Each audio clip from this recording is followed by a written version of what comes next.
ದುರಾದೃಷ್ಟ ಇವತ್ತು ನಾವು ಒಂದು ಇದು ಏನು ಇವತ್ತು ಬಜೆಟ್ ಮುಂದೆ ದಿನ ಯಾಕೆ ಮಾಡಿದ್ವಿ ಅಂತ ಹೇಳಿದ್ರೆ, ಯಾರೋ ಕೆಲಸಕ್ಕೆ ಬಂದ ರೈತ ಸಂಘವ್ರ ಮೂವರನ್ನು ಕರ್ಕೊಂಡು ಹೋಗಿ ಬಜೆಟ್ ಮೀಟಿಂಗ್ ಮಾಡಿದ್ದಾರೆ. ನಾವು 21 ಸಂಘಟನೆಗಳಿದ್ದೀವಿ. ನಾವು ಪಕ್ಕ ಒಂದು ರೈತರು, ಅದೇ ವ್ಯವಸಾಯ ಮಾಡಿ ಹುಟ್ಟಿದಾಗಲಿಂದ ಇದುವರೆಗೂ ನಾವು ವ್ಯವಸಾಯದಲ್ಲಿದ್ದೀವಿ. ಯಾವುದೇ ಕೆಲಸ ಕಾರ್ಯಕ್ಕಾಗಲಿ, ಇನ್ನೊಂದಕ್ಕಾಗಲಿ, ಮತ್ತೊಂದಕ್ಕಾಗಲಿ, ಯಾವುದೇ ಒಂದು ಬಿಸ್ನೆಸ್ಗಾಗಲಿ ಓದೋರಲ್ಲ ನಾವು. ನಮ್ಮನ್ನೆಲ್ಲ ಕರೀಲೇ ಇಲ್ಲ, ನಮಗೆಲ್ಲ ಮಾಹಿತಿ ಕೊಟ್ಟೇ ಇಲ್ಲ. ಈ ಸರ್ಕಾರದ ಅಧಿಕಾರಿಗಳ ಬೇಜವಾಬ್ದಾರಿ.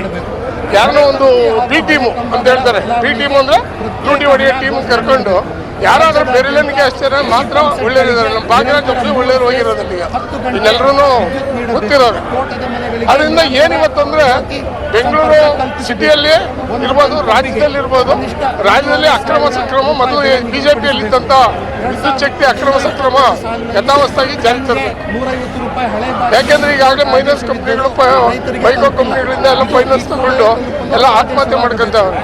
ಇನ್ನು ಕರೆಂಟು ಹೊಸದಾಗಿ ಬೋರ್ ಹಾಕಿಸಿ ಸರ್ವಿಸ್ ತಗೊಂಡ್ರೆ ಆಗಲ್ಲ, ರೈತರಿಗೆ ಕಷ್ಟ. ಅದರಿಂದ ಅಕ್ರಮ ಸಕ್ರಮ ಯಥಾವತ್ತಾಗಿ ಜಾರಿ ಬರಬೇಕು. ಎರಡನೇದು ಬಂದು ಬೆಂಗಳೂರು ನಗರ ಜಿಲ್ಲೆಯಲ್ಲಿ ಧರ್ಮಸಿಂಗ್ ಸರ್ಕಾರ ಇದ್ದಾಗ ಕಾಂಗ್ರೆಸ್ ಅವರೇ ಇದ್ದಿದ್ದು, ಯಾರು ಬಿಜೆಪಿ ಅವರೆಲ್ಲ, ಬೇರೆ ಪಾರ್ಟಿ ಅವರೆಲ್ಲ ರೈತರಿಗೆಲ್ಲ ಹಕ್ಕುಪತ್ರ ಕೊಟ್ಟಿದ್ದಾರೆ. ಹಕ್ಕುಪತ್ರ ಕೊಟ್ಟು ಖಾತೆಗಳಾಗಿ ಟಿ ಕಟ್ಟಿ ಎಲ್ಲ ಆಯ್ದ್ರು ಅವ್ರಿಗೆ ಯಾವುದೇ ಒಂದು ಇದು ಮಾಡ್ತಾ ಇದ್ದಾರೆ ಪೋಡಿ.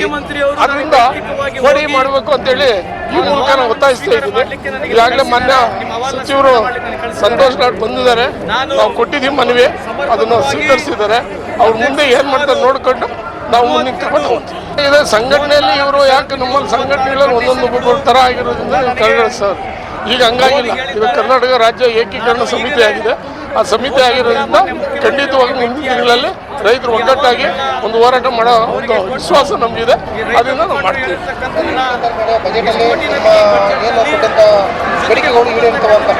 ಅಲ್ಲ, ಬೇಡಿಕೆ ಈರೋರಲ್ಲ ಅಂತ ನಮ್ಗೆ ಗೊತ್ತಿದೆ. ರೈತರು ವಿರೋಧಿ ಬಜೆಟ್ ಮಾಡೋದು, ಆದರೆ ನಾವು ಈಗ ತಕ್ಷಣಕ್ಕೆ ಮಾಡಿದ್ದೀವಿ.